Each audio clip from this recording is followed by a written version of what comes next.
২২ উপজেলা নির্বাচন। এবার সরিষাবাড়িতে ভোট স্থগিত, প্রভাব বিস্তার করতে না দেওয়ার হুঁশিয়ারি সিএসি। কেউ যেন প্রভাব বিস্তার না করেন সেদিক থেকে নীতিগত সিদ্ধান্তটা খুব স্পষ্ট করে জানিয়ে দেওয়া হয়েছে। উন্নয়ন প্রকল্প নেওয়ার আগে জনকল্যাণের বিষয়ে মাথায় রাখার নির্দেশ প্রধানমন্ত্রীর। স্মার্ট বাংলাদেশ বিনির্মাণে রূপরেখা অবলোকন। বৃহস্পতিবার শুরু হজ ফ্লাইট, এখনো ভিসা পাননি অনেকে। সমস্যা হবে না আশ্বাস মন্ত্রীর। হজ ভিসায় মক্কা, মদিনা ও জেদ্দার বাইরে যাওয়া যাবে না। দুর্নীতির কারণে 15 বছরেও কেনা যায়নি রেডিওথেরাপি মেশিন। ক্যান্সার রোগীদের ভোগান্তি চরমে, এবারও ডেঙ্গু প্রকোপের শঙ্কা।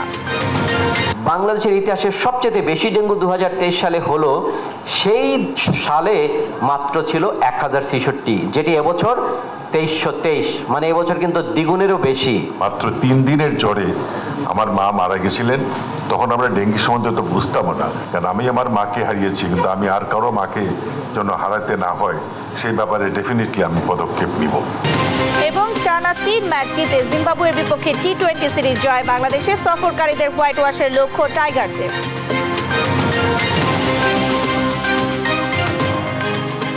সংবাদ রাতে দেখছিলেন একেএসটিএম টিভির সংবাদ শিরোনাম, সঙ্গে আছি আমি শারমিন আসি। রাত পোহালেই ষষ্ঠ উপজেলা নির্বাচন। প্রথম ধাপে 139 উপজেলায় হচ্ছে ভোট। ভোটের আগের দিন কেন্দ্রে কেন্দ্রে পৌঁছে দেওয়া হয়েছে সরঞ্জাম। আইন শৃঙ্খলা বাহিনীর কঠোর নিরাপত্তায় এসব সরঞ্জাম পৌঁছে দেওয়া হয়। কাল সকাল 8টা থেকে বিকেল 4টা পর্যন্ত একটানা কোথাও ব্যালট, আবার কোথাও ইভিএমে ভোট গ্রহণ চলবে। সহকর্মীদের পাঠানো তথ্য চিত্রে টুম্পা আফরোজের রিপোর্ট। বুধবার সকাল 8টা থেকে শুরু হবে ষষ্ঠ উপজেলা পরিষদ নির্বাচনের প্রথম ধাপের ভোট গ্রহণ। তাই মঙ্গলবার সকাল থেকে দেশের বিভিন্ন জেলায় সহকারী রিটার্নিং কার্যালয় থেকে কেন্দ্রে কেন্দ্রে নির্বাচনী সরঞ্জাম বিতরণ শুরু হয়। প্রথম ধাপে বুধবার ভোট হবে ময়মনসিংহের হালুয়াঘাট, ধোবাউড়া ও ফুলপুর এ 3 উপজেলায়। সকাল থেকে এসব উপজেলায় আইন শৃঙ্খলা বাহিনীর সাথে নির্বাচনী সরঞ্জাম বুঝে নেন কর্মকর্তারা। নির্বাচন ঘিরে সব ধরনের প্রস্তুতির কথা জানান জেলা রিটার্নিং কর্মকর্তা। আমরা পর্যাপ্ত নিরাপত্তার ব্যবস্থা করেছি, ভোটাররা যাতে উৎসবমুখর পরিবেশে নির্বিঘ্নে ভোট দিতে পারে সেই পর্যাপ্ত ব্যবস্থা সেটা আমাদের পক্ষ থেকে নেওয়া হয়েছে। এদিন বরিশাল সদর ও বাকেরগঞ্জ উপজেলায় নির্বাচন ঘিরে প্রিজাইডিং অফিসার ও আইন শৃঙ্খলা বাহিনীর সদস্যদের হাতে নির্বাচনী সরঞ্জাম তুলে দেওয়া হয়। কঠোর নিরাপত্তায় 2 উপজেলার 191 কেন্দ্রে পৌঁছে যায় ভোটের সামগ্রী। মালামাল আমরা বুঝতে পাইছি, এখন মালামাল নিয়ে যাচ্ছি। কালকে সকাল 8টায় ভোট শুরু হবে আর ব্যালট পেপার আমাদের সময় দিবে। বেলা 11টায় গাজীপুরের বঙ্গ তাজউদ্দিন অডিটোরিয়াম থেকে সদর, কালীগঞ্জ ও কাপাসিয়া উপজেলার নির্বাচনী কর্মকর্তাদের মাঝে নির্বাচনী সরঞ্জাম বিতরণ করা হয়। এসব উপজেলায় বুধবার ভোটাধিকার প্রয়োগ করবেন প্রায় 7 লাখ ভোটার। এদিকে মানিকগঞ্জের সিংগাইর ও হরিরামপুর উপজেলাতেও কেন্দ্রে কেন্দ্রে পৌঁছে দেওয়া হয়েছে ভোটের সামগ্রী। আইন শৃঙ্খলা বাহিনী শান্তিপূর্ণ নির্বাচন অনুষ্ঠানে রয়েছে সর্বোচ্চ সতর্কতায়। ইতিমধ্যে আমাদের জেলাতে বিজিবি সদস্যরা 2 প্লাটুন চলে আসছে এখানে। আর আমাদের সব মিলে 1000-এর উপরে আমাদের 2টি উপজেলা নির্বাচনে আমাদের অফিসার ফোর্স ডিপ্লয়মেন্ট হবে। আশা করি যে কোথাও কোনো সমস্যা হবে না। কঠোর নিরাপত্তায় কেন্দ্রে কেন্দ্রে ইভিএম সহ নির্বাচনী সামগ্রী পৌঁছে দেওয়া হয়। বুধবার সকাল 8টা থেকে বিকেল 4টা পর্যন্ত চলবে ভোট গ্রহণ।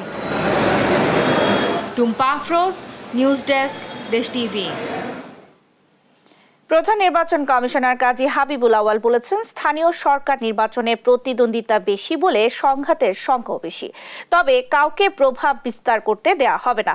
সকালে রাজধানীর আগারগাঁয়ে নির্বাচন ভবনের সংবাদ সম্মেলনে এসব কথা জানান তিনি। নূপুর মাহমুদের রিপোর্ট, জানাচ্ছেন জুবাইর রাজিন। বুধবার থেকে শুরু হচ্ছে ষষ্ঠ উপজেলা পরিষদ নির্বাচনের ভোটযুদ্ধ। সকালে আগারগাঁওয়ের নির্বাচন ভবনে সাংবাদিকদের সঙ্গে কথা বলেন প্রধান নির্বাচন কমিশনার কাজী হাবিবুল আউয়াল। এ সময় তিনি বলেন, স্থানীয় সরকার নির্বাচনে প্রতিদ্বন্দ্বিতা বেশি বলে সংঘাতের সংখ্যাও বেশি। স্থানীয় সরকারের ভোটগুলোতে কন্টেস্টটা একটু বেশি হয়ে থাকে। সেই দিক থেকে যে উৎসাহ, উদ্দীপনা, উত্তেজনা এগুলো দেখা গেছে স্থানীয়ভাবে বেশি হয়ে থাকে। সেই জন্য আমরাও সতর্ক অবস্থায় থাকি যেন উৎসাহ, উদ্দীপনা, উত্তেজনা থেকে যেন কোনো সংঘর্ষ, সহিংসতা না হয়। কেউ যাতে প্রভাব বিস্তার না করে তা নিশ্চিত করা হবে বলেও জানান প্রধান নির্বাচন কমিশনার। নির্বাচন যাতে প্রভাবিত না হয় আমরা আমাদের তরফ থেকে সব ধরনের চেষ্টা করে যাচ্ছি এবং যারা মাননীয় সংসদ সদস্য, মাননীয় মন্ত্রী, অনেককে আমরা নিবৃত্ত করতে পেরেছি। আবার অনেকে হয়তোবা এলাকাতে আছেন এবং সরকারের তরফ থেকেও আমরা যতদূর দেখেছি, সেটা দলীয়ভাবে হোক বা সরকারের তরফ থেকে হোক, যাতে নির্বাচনটা অবাধ ও নিরপেক্ষ হয় এবং কেউ যেন প্রভাব বিস্তার না করেন, সেদিক থেকে নীতিগত সিদ্ধান্তটা খুব স্পষ্ট করে জানিয়ে দেওয়া হয়েছে। সিইসি বলেন, কে ভোটে এলো কে এলো না তা দেখার দায়িত্ব কমিশনের নয়। জুবায়ের রাজিন, দেশ টিভি, ঢাকা। উন্নয়ন প্রকল্প গ্রহণ করা হলে দেশের অর্থনীতি কতটা চাঙ্গা হবে এবং স্থানীয়রা কতটা উপকৃত হবে তা বিবেচনায় নিতে সংশ্লিষ্টদের নির্দেশ দিয়েছেন প্রধানমন্ত্রী শেখ হাসিনা। সকালে স্মার্ট বাংলাদেশ 2041 বিনির্মাণে সড়ক ও জনপথ অধিদপ্তরের কার্যক্রমের রূপরেখা অবলোকনকালে প্রধানমন্ত্রী কথা বলেন। দেশের উন্নয়ন করে সক্ষমতা বাড়িয়ে পরনির্ভরশীলতা কমানোর উপরও গুরুত্ব দেন সরকার প্রধান। আরও জানাচ্ছেন জুবায়ের রাজিন। মঙ্গলবার গণভবনে স্মার্ট বাংলাদেশ 2041 বিনির্মাণে সড়ক ও জনপথ অধিদপ্তরের কার্যক্রমের রূপরেখা সংক্রান্ত উপস্থাপনা সরাসরি দেখেন প্রধানমন্ত্রী শেখ হাসিনা।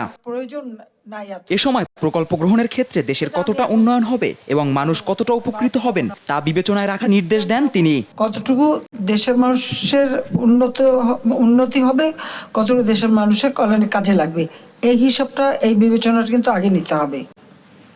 প্রত্যেকটা প্রকল্প এতদিন যেমন অবকাঠামো উন্নয়নে আমরা খুব দ্রুত কিছু কাজ করেছি, যার সুফলটা মানুষ পাচ্ছে। 2021 পর্যন্ত আমরা যে রূপকল্প ঘোষণা দিয়েছিলাম, সে ঘোষণা দেওয়ার লক্ষ্য এটাই ছিল যে আমরা কিন্তু প্রত্যেকটা পরিকল্পনা নিয়েছি আমাদের দেশের মানুষের এক এক করে চাহিদা পূরণের কথা চিন্তা করে। প্রধানমন্ত্রী জানান, গবেষণার মাধ্যমে খাদ্য উৎপাদন বৃদ্ধি করে সরকার সফলভাবে খাদ্য নিরাপত্তা নিশ্চিত করেছে। প্রথমবার সরকার এসে আমাদের প্রথম দরকার ছিল খাদ্য নিরাপত্তা নিশ্চিত করা, খাদ্য উৎপাদন বাড়ানো।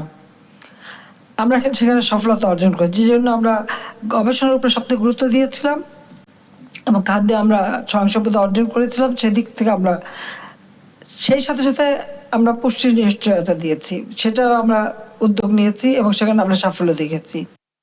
এদিন প্রধানমন্ত্রীর সঙ্গে সৌজন্য সাক্ষাৎ করেন আন্তর্জাতিক অভিবাসন সংস্থা IOM এর মহাপরিচালক অ্যামি পোপ। প্রধানমন্ত্রী নতুন উৎস থেকে রোহিঙ্গাদের জন্য তহবিল সংগ্রহে IOM এর প্রতি আহ্বান জানান। জুবায়ের রাজিন, দেশ টিভি, ঢাকা। 2008 সালে ফখরুদ্দিন মঈনুদ্দিন সরকারের রক্তচক্ষু উপেক্ষা করে গণতন্ত্র পুনরুদ্ধারের লক্ষ্যে আজকের দিনে দেশে ফিরেছিলেন প্রধানমন্ত্রী। সেদিনের স্মৃতিচারণ করে জাতীয় সংসদে প্রধানমন্ত্রী শেখ হাসিনা বলেছেন, তাদের দেশে ফিরতে বারণ করেছিল তৎকালীন তত্ত্বাবধায়ক সরকার। তারপরও তিনি গণতন্ত্রের জন্য লড়াই চালিয়ে যেতে দেশে ফিরেছিলেন। দলের সাধারণ সম্পাদকের নির্দেশনা উপেক্ষা করে সেদিন জীবনের ঝুঁকি নিয়ে বিমানবন্দরে তাকে অভ্যর্থনা জানাতে এসেছিলেন নেতাকর্মীরা। তাদের প্রতি কৃতজ্ঞতা জানান সরকার প্রধান। আজকের দিনটা আমার জীবনে একটা অনন্য দিন, কারণ আমি সেদিন দেশে ফিরে এসেছিলাম শত বাধা অতিক্রম করেই। আমাকে সেই সময় তত্ত্বাবধায়ক সরকারের অনেক উপদেষ্টাও ফোনে বলেছিল, আপনি আসবেন না, আপনার বাইরে থাকা যা যা লাগে করব। আবার কেউ কেউ আমাকে ধমকও দিয়েছিল। একথা বলা হয়েছিল যে বাংলাদেশে ফিরলে ওই এয়ারপোর্টেই মেরে ফেলে দেবে। আমি বলছিলাম, আলহামদুলিল্লাহ, আমি নিজের দেশের মাটিতে তো মরবো, কিন্তু আমি আসব। সমস্ত এয়ারলাইন্সকে নিষেধ করা হয়েছিল আমাকে যেন বোর্ডিং পাস না দেওয়া হয়।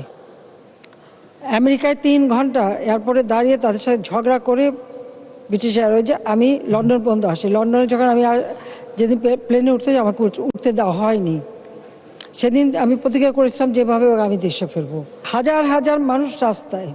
আমি ধন্যবাদ জানাই, কৃতজ্ঞতা জানাই আমার পার্টির নেতা কর্মীদেরকে, যে সেই দিন তারা একদিকে সরকারের রক্তচক্ষু উপেক্ষা করেছে, আর একদিকে আমার দলের অভ্যন্তরে কিছু লোকের নিষেধাজ্ঞা অমান্য করে তারা রাস্তায় দাঁড়িয়ে থেকে আমাকে বলতে পারেন এটা সম্বর্ধনা শুধু না, আমাকে নিরাপত্তাও দিয়েছে।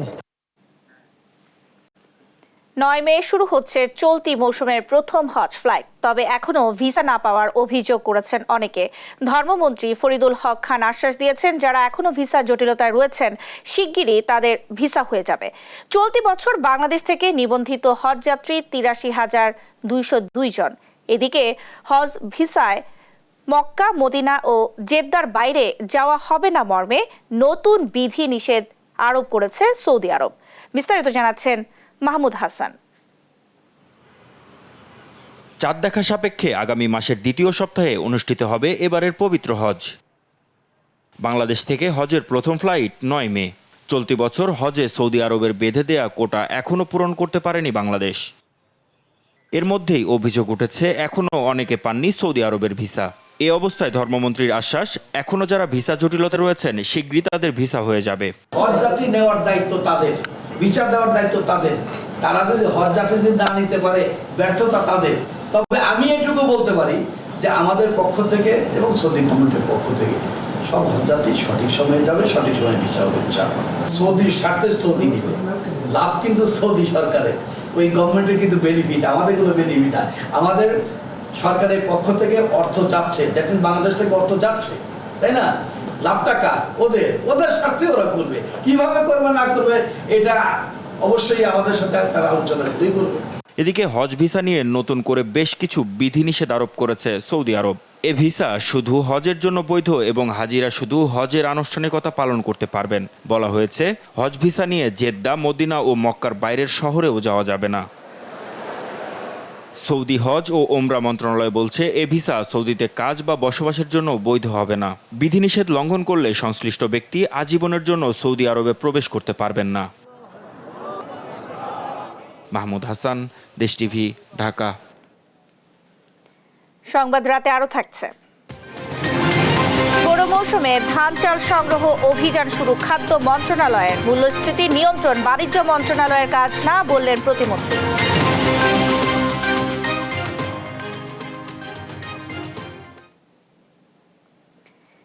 দুর্নীতি আর আমলাতান্ত্রিক জটিলতায় 15 বছরে সরকারি হাসপাতালে কেনা যায়নি কোনো রেডিওথেরাপি মেশিন। আর বঙ্গবন্ধু শেখ মুজিব মেডিকেল বিশ্ববিদ্যালয়ে রেডিওথেরাপি মেশিন কেনা পরিকল্পনার 25 বছরেও আসেনি দ্বিতীয় মেশিন।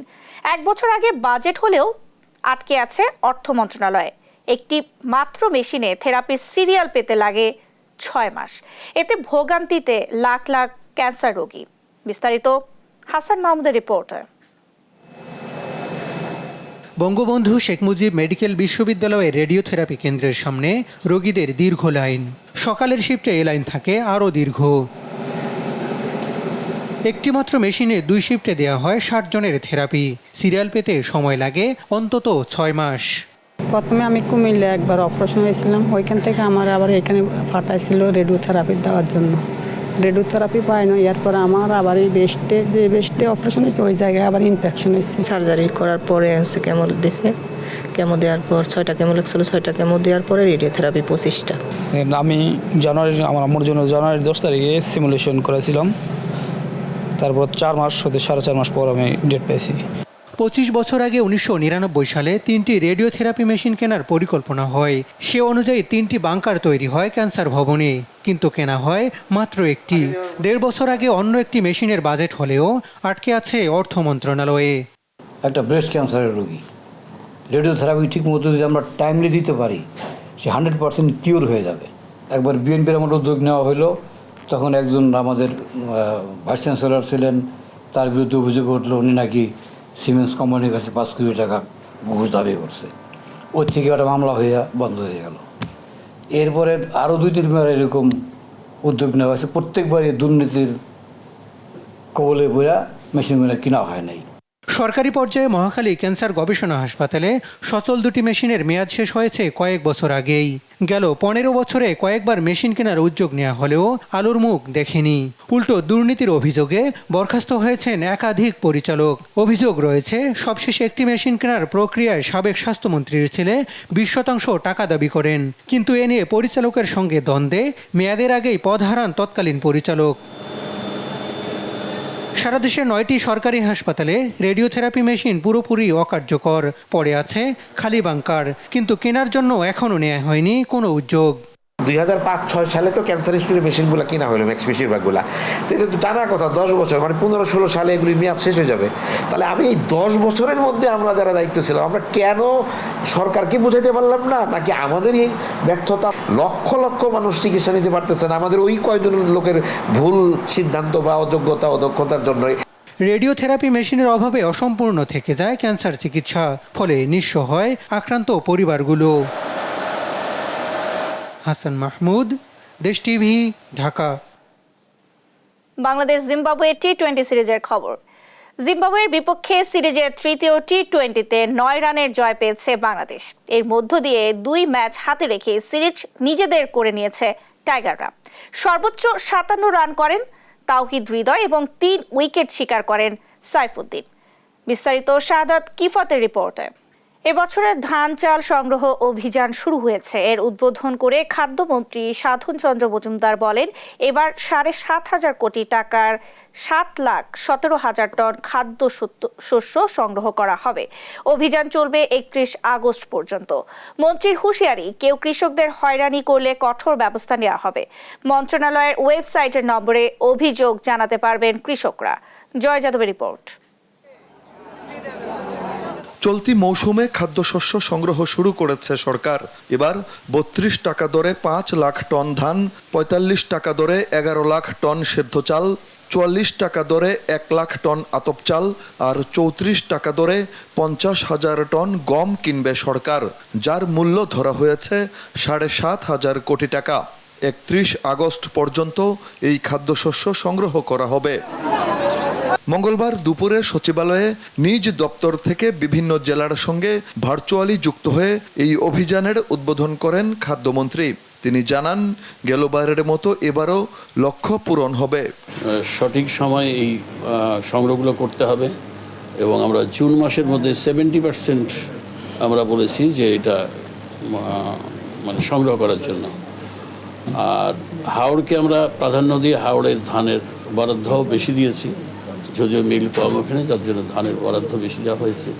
মন্ত্রী বলেন, ধানের গুণগত মান যাচাইয়ে প্রতি ইউনিয়নে 3 জন করে কৃষি কর্মকর্তা থাকবেন। গোডাউনে ধান দিতে এসে হয়রানির শিকার হলে মন্ত্রণালয়ের ওয়েবসাইটে দেওয়া নম্বরে অভিযোগ জানাতে পারবেন কৃষকরা। কোনো কৃষক যদি ধান নিয়ে গোডাউনে আসে আর দেখা যায় যদি তার ময়েশ্চার 16% বা 15% আছে, তাহলে অটোমেটিকলি আবার সেই ধান শুকাতে কৃষক হয়রানি হবে। যাতে কৃষক হয়রানি না হয় সেই কারণে কৃষি দপ্তরে সেই ময়েশ্চার মিটার দিয়ে তারা ওই কৃষি উপকারী সহকারী কর্মকর্তারা তারা ওই ময়েশ্চার চেক করে আসবে এবং তাকে বলবো তোমার ধান ফিট, এখন নিয়ে যাও। আর গোডাউনে ধান দিতে এসে কোনো লেবার যেন কৃষকদেরকে হয়রানি না করে এবং এই জন্য ডিসি সাহেবদেরকেও নজর রাখতে বলেছি, আমাদের কর্মকর্তাদেরকেও নজর রাখতে বলেছি, প্লাস আমরা স্পেশাল মনিটরিং করব। সারা দেশে 50 থেকে 60% বোরো ধান কাটা শেষ। গেল 2-1 দিনের শিলাবৃষ্টিতে কোনো এলাকার ধানের ক্ষতি হয়নি বলেও জানান খাদ্যমন্ত্রী। জয় যাদব, দেশ টিভি, ঢাকা। সংবাদ রাতে আরো থাকছে। 40 লাখ মামলার বিচার কাজে বিচারক মাত্র 2000, বাড়ছে মামলা জট, নিঃস্ব হচ্ছে মানুষ বলে প্রধান বিচারপতি।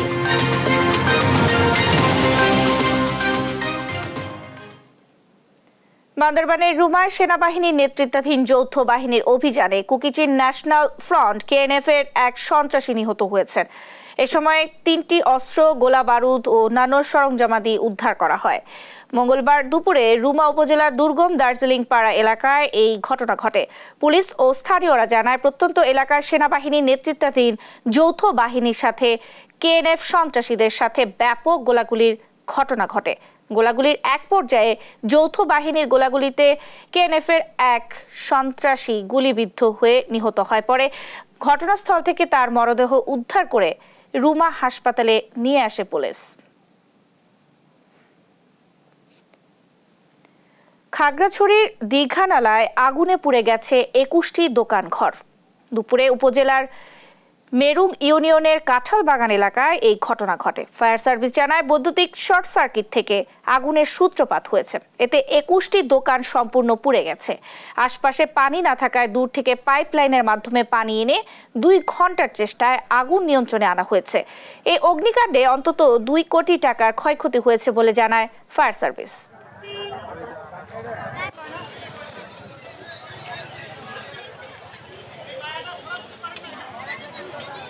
প্রধান বিচারপতি ওবায়দুল হাসান বলেছেন, দেশে 40 লাখ মামলার বিচার কাজে নিয়োজিত মাত্র 2000 বিচারক। ফলে মামলার জট থেকে পরিত্রাণ মিলছে না। চূড়ান্ত নিষ্পত্তিতে 10 থেকে 12 বছর লেগে যাচ্ছে। নিঃস্ব হচ্ছেন বহু বিচার প্রার্থী। সুপ্রিম কোর্টে বিটিভির আইন বিষয়ক অনুষ্ঠানের উদ্বোধনীতে এ কথা বলেন তিনি। বিস্তারিত শামিমা আক্তারের রিপোর্টে। বাংলাদেশ টেলিভিশনে প্রযোজিত আইন বিষয়ক উন্নয়নমূলক অনুষ্ঠান প্রমাণিত অপ্রমাণিত আইনের সহজ পাঠ এর আনুষ্ঠানিক যাত্রা শুরু হলো সুপ্রিম কোর্ট লিগ্যাল এইড কমিটির সহায়তায়। অনুষ্ঠানের শুরুতে প্রামাণ্যচিত্রের মধ্য দিয়ে অনুষ্ঠান সম্পর্কে ধারণা তুলে ধরেন অনুষ্ঠানের প্রযোজক আপিল বিভাগের সাবেক বিচারপতি কৃষ্ণা দেবনাথ। আয়োজনের গুরুত্ব তুলে ধরে বক্তব্য দেন সুপ্রিম কোর্ট লিগ্যাল এইড কমিটির চেয়ারম্যান বিচারপতি নাইমা হায়দার। মাননীয় বিচারপতি কৃষ্ণা দেবনাথের বিচারিক জীবনের দীর্ঘদিনের অভিজ্ঞতা, মেধা ও প্রজ্ঞার প্রয়োগে সমৃদ্ধ এই অনুষ্ঠানটি বাংলাদেশের আপামর জনগণের কাছে আইনের দুর্বোধ্য ভাষা সহজভাবে পৌঁছে দেবে।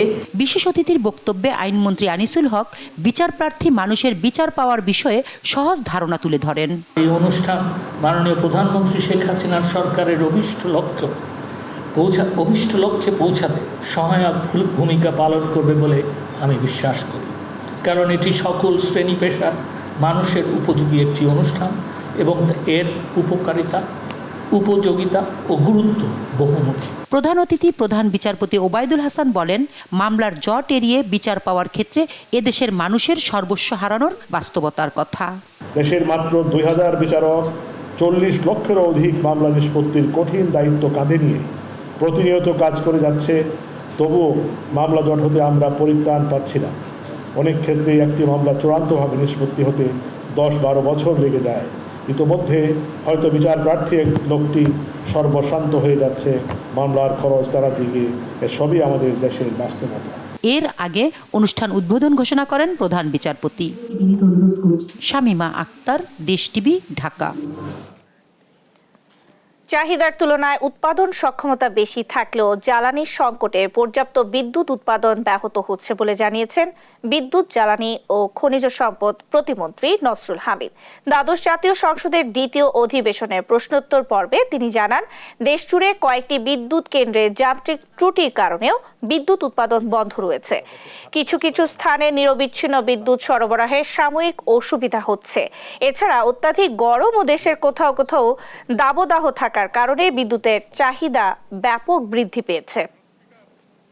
ইভেন সর্বোচ্চ ক্যাপাসিটি থাকা অবস্থাও আমাদের কিছুটা সমস্যা হচ্ছে। তার কারণ হলো এই বিষয়টা নিয়ে সকালবেলাও ময়মনসিংহে যে আমাদের 360 মেগাওয়াটের একটা বিদ্যুৎ প্রকল্প আছে, সেখানে গ্যাসের স্বল্পতা এবং আমাদের আরও 2টি জামালপুরে 2টি পাওয়ার প্ল্যান্ট আছে। সেই 2টি পাওয়ার প্ল্যান্টও আমাদের জ্বালানির স্বল্পতার কারণে সেখানে আমাদের বিদ্যুৎ দেওয়া যাচ্ছে না সঞ্চালন লাইনে। তবে আমাদের গ্রিড লাইন প্রস্তুত আছে, আমাদের ডিস্ট্রিবিউশন লাইনও প্রস্তুত আছে।